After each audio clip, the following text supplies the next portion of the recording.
కొణిదెల నాగబాబు ఆశలకి నీళ్లు జల్లేస్తారా? ఆయన ఆశిస్తున్నట్టుగా cabinet berth ఖాయం కాదా? కన్ఫర్మేషన్ దక్కేసింది అని భావిస్తున్నటువంటి జనసేన పార్టీ ప్రధాన కార్యదర్శికి మండలి సీటుతో సరిపెట్టేస్తారా? తాజా చర్చ దానికి ఆస్కారం ఇస్తుంది. ఇటీవల జనసేన పార్టీ ఆవిర్భావ సభలో నాగబాబు చేసినటువంటి కామెంట్స్ టీడీపీ శ్రేణుల్లో కాకరేపాయి. వర్మ నీ కర్మ అన్నట్టుగా ఆయన పరోక్షంగా చేసినటువంటి విమర్శలు అనేక రకాల వ్యాఖ్యానాలకి ఆస్కారం ఇచ్చాయి. ఈ పరిస్థితుల్లో తెలుగుదేశం పార్టీ నాగబాబుని క్యాబినెట్లో తీసుకునే సాహసం చేస్తుందా అన్న ప్రశ్న ఉదయిస్తుంది. ఒక ఎమ్మెల్సీగా ఉండగానే ఆయన మాట్లాడినటువంటి మాటలతో తెలుగుదేశం పార్టీ శ్రేణులన్నీ తీవ్రంగా నొచ్చుకున్నటువంటి తరుణంలో ఆయన ఏకంగా క్యాబినెట్ మంత్రిగా ప్రమోషన్ ఇచ్చి వాళ్ళ నెత్తిన పెడతామంటే ఎలా సహిస్తారు అనేటువంటి అంశం ముందుకొస్తుంది. ఈ నేపథ్యంలోనే నాగబాబుకి మార్చి నెలలో ఎమ్మెల్సీ ఇచ్చి ఆ వెంటనే మంత్రిని చేస్తాం అన్నట్టు పవన్ కళ్యాణ్ చేసినటువంటి ప్రకటన ఆచరణ రూపం దాల్చే అవకాశం లేదు అనేటువంటి అనుమానం కలుగుతుంది.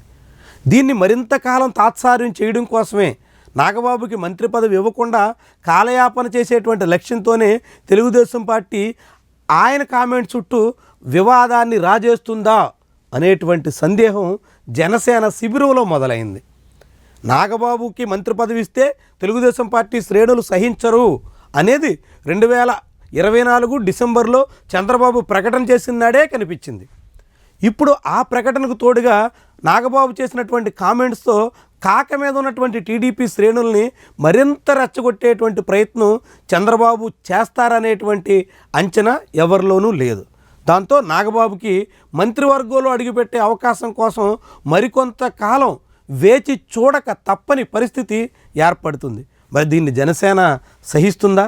నాగబాబుకి ఎమ్మెల్సీ ఇచ్చిన వెంటనే మంత్రిని చేస్తాము అని చేసినటువంటి ప్రకటన ఆచరణ రూపం దాల్చకపోతే పవన్ కళ్యాణ్ ఊరుకుంటారా? అది చంద్రబాబు మీద ఎలాంటి ఒత్తిడికి కారణమవుతుంది?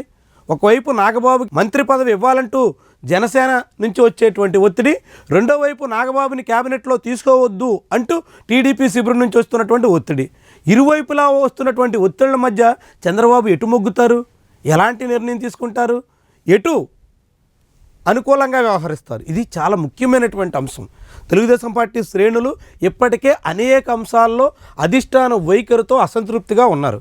అలాంటి సమయంలో నాగబాబుని కూడా మంత్రి చేసేదానికోసం సిద్ధపడితే వాళ్ళలో ఉన్నటువంటి అసంతృప్తి, అసహనం, ఆగ్రహం కట్టలు తెంచుకునేటువంటి ప్రమాదం ఉంటుంది. ఇలాంటి ప్రమాదాన్ని ఇప్పటికే చంద్రబాబు గ్రహించి నాగబాబు విషయంలో మరికొంతకాలం కాలయాపన చేయాలని చూస్తున్నట్టుగా సమాచారం. కానీ దాన్ని పవన్ కళ్యాణ్ సహించరు అంటూ జనసేన శిబిరం చెబుతుంది. ఎట్టి పరిస్థితుల్లోనూ మార్చి నెలాఖరులోగా అసెంబ్లీ సమావేశాలు ముగిసిన వెంటనే మంత్రివర్గ విస్తరణ జరగాల్సిందే, నాగబాబు ప్రమాణ స్వీకారం ఉండాల్సిందే అని జనసేన ఆశిస్తుంది. మరి జనసేన ఆశించినట్టుగా మార్చి నెలాఖరులోగా అంటే రాబోయేటువంటి ఉగాదిలోగా నాగబాబు మంత్రి అయిపోతారా? లేదంటే ఆయనకి మంత్రి పదవికి ససేమిరా అని చెప్తున్నటువంటి తెలుగుదేశం పార్టీ శ్రేణుల మాట చెల్లుతుందా? ఏ మాట నెగ్గుతుంది? ఎవరి వైపు చంద్రబాబు మొగ్గుతారు? చూద్దాం.